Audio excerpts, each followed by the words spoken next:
Jim Chalmers is about to speak on GDP figures. In fact, that's him now. Let's go live to the Treasurer. Everyone good?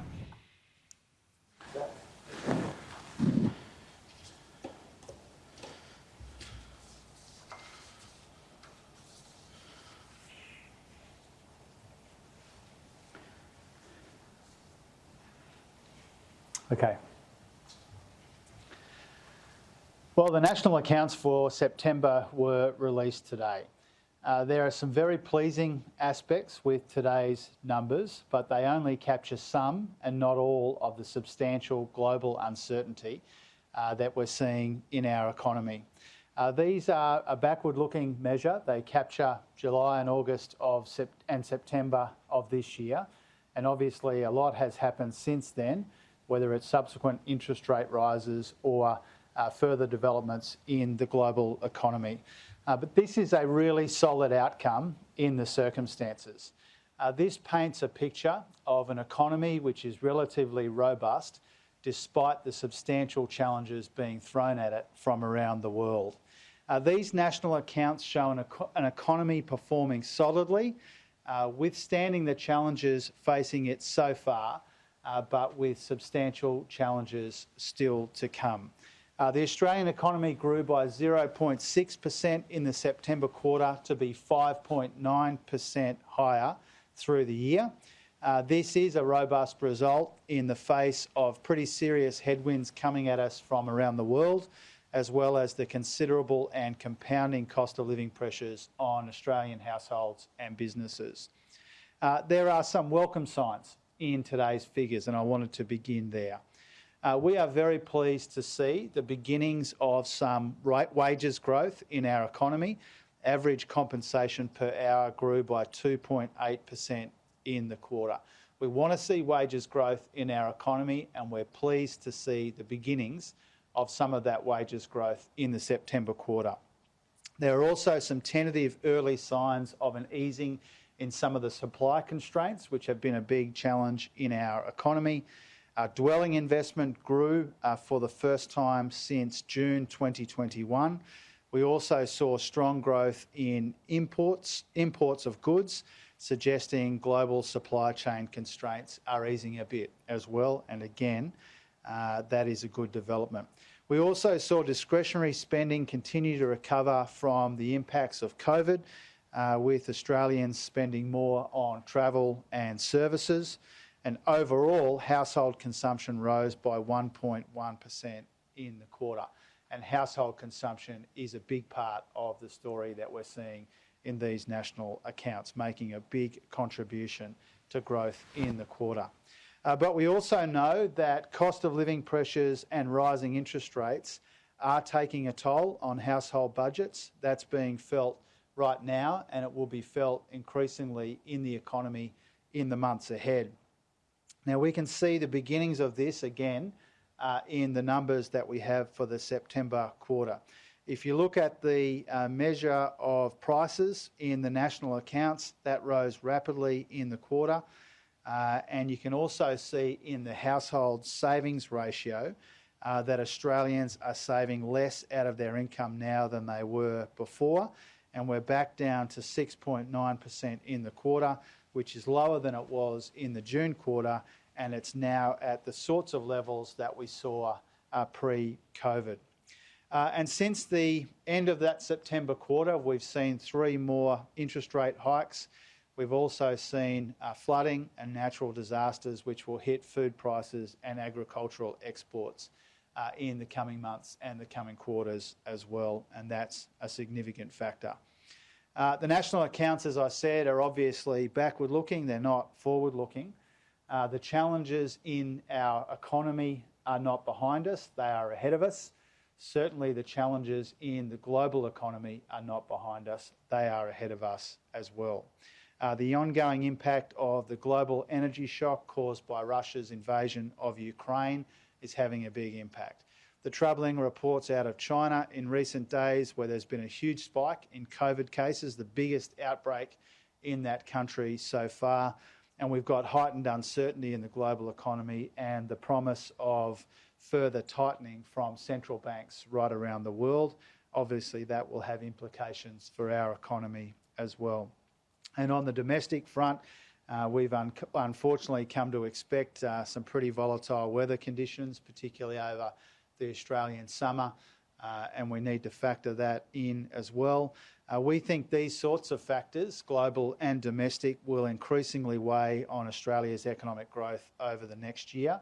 And that's why the budget forecasts that Treasury provided in October were for a softening in the Australian economy, a softening in consumption because of higher interest rates, a softening in growth because of the combination of that, and a softening in the global economy as well. And so we need to be realistic about our prospects in the months ahead as well. And that's why our budget was so geared to these sorts of challenges that we're seeing in the global economy and the domestic economy.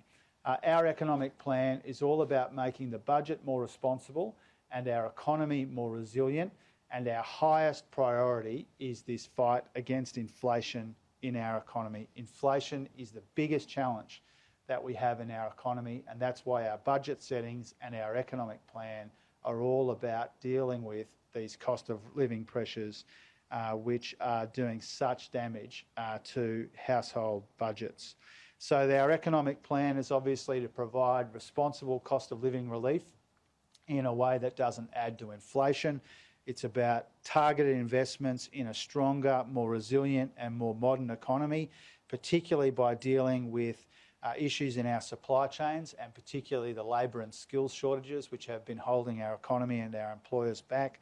And I think most importantly of all in that budget, we did show substantial restraint when it comes to spending, making sure that the revenue upgrades that we've seen from higher commodity prices are flowing through to the budget, rebuilding our buffers against this global uncertainty at the same time as we're not adding to the inflation pressures which are doing such damage to household budgets and to businesses as well. And our plans were endorsed by the credit rating agency Fitch over the weekend. When they affirmed our AAA credit rating, they showed that the budget settings are absolutely right for the conditions that we confront, the sorts of things that are highlighted in these national accounts today. But we know that there is obviously more to do to make our economy more resilient and to deal with some of these price pressures in our economy. That's why we are working so hard on a responsible, reasonable, meaningful, temporary response to these price spikes in energy markets which are brought about by the war in Ukraine. We're obviously working closely with the states, with the regulators, with the impacted industries to do what we can to take the sting out of some of these price rises when it comes to energy. Energy prices are a bigger and bigger part of the biggest challenge in our economy, that inflation challenge.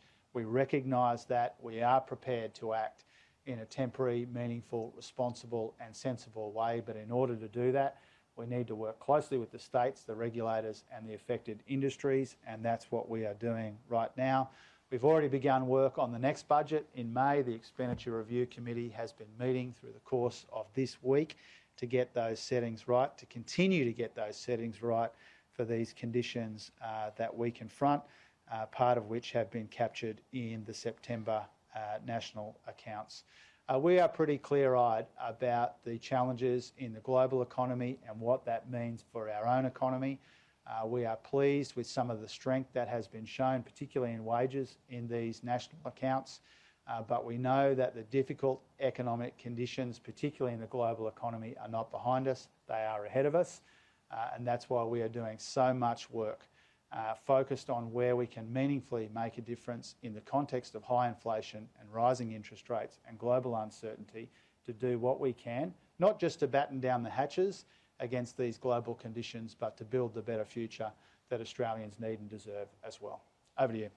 Jim, household savings are down, spendings are up, but you say the worst is ahead of us. How concerned are you about what households will go through in this next 6 months, and is that message getting to Australian households?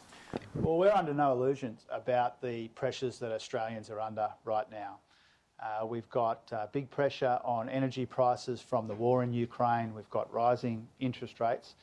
at the same time as people were already confronting some difficulties in our own economy brought about by all of this global uncertainty. So our message to Australians is we understand the pressure that you are under. We will do what we can to take some of the sting out of these high energy prices in particular. We will continue to manage the economy in a responsible way and make our budget more responsible, our economy more resilient, and do what we can to fight this inflation challenge that so many people are confronting. We have always tried to be upfront with people about the nature and the magnitude of these challenges. There are some pleasing aspects of the national accounts, but obviously there are some troubling elements in our economy, and inflation is the number one challenge that we are confronting together, and we will continue to do what we can, what we reasonably and responsibly can, to deal with the pressures that people are facing. Well, Jim Chalmers there, the Treasurer, is talking obviously about the GDP figures, the latest economic indicator we're getting. Look, it is muted growth. He welcomed it, did say that there are some still tough times ahead.